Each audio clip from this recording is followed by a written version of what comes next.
ছয় জনগোষ্ঠীৰ দিশটো আমি বহুত পজিটিভলি আগবাঢ়িছোঁ।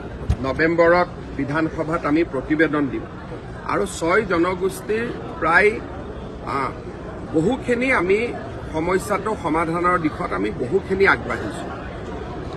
সমস্যাটো হ'ল যে কংগ্ৰেছ দলে যেতিয়া বিধানসভাত প্ৰস্তাৱটো আনিছিলে তেওঁলোকে আনিছিলে যে কাৰো ক্ষতি নোহোৱাকৈ কৰিব লাগে।